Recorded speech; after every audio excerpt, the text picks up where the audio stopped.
নগর ভবনে কোনো উপদেষ্টা কিংবা প্রশাসক বসতে পারবেন না। প্রয়োজনে বিগত কাউন্সিলর ও শিক্ষা প্রতিষ্ঠান প্রধানদের নিয়ে বিপ্লবী নগর কাউন্সিল করা হবে। এবার এমন হুঁশিয়ারি দিয়েছেন বিএনপি নেতা ইশরাক হোসেন। জাতীয় ঈদগাহ ময়দান পরিদর্শনে গিয়ে তিনি বলেন, এখানে নির্বাচিত ও সর্বোচ্চ আদালতের সিদ্ধান্ত অনুযায়ী মেয়র হিসেবেই এসেছি।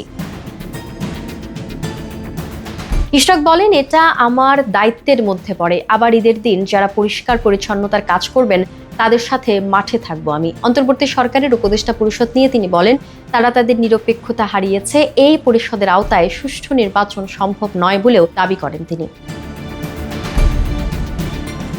ইশরাকের সাম্প্রতিক কর্মকাণ্ড ও আন্দোলন নিয়ে সামাজিক যোগাযোগ মাধ্যমে সমালোচনাও হচ্ছে ব্যাপক। তাই এ প্রসঙ্গেও কথা বলেছেন তিনি। বলেন, এখন তো সোশ্যাল মিডিয়া একটা জাতীয় ভিলেনে পরিণত হয়ে গিয়েছে, কিন্তু আমার বিশ্বাস একদিন জনগণ আমার পদক্ষেপ বা ভূমিকাটা বুঝতে পারবে যে কেন আমি আজকে এই পদক্ষেপটি নিয়েছিলাম। ইশরাক বলেন, কোথাও একটা চিঠিতে লেখা নেই যে সব নির্বাচন বাতিল করা হলো।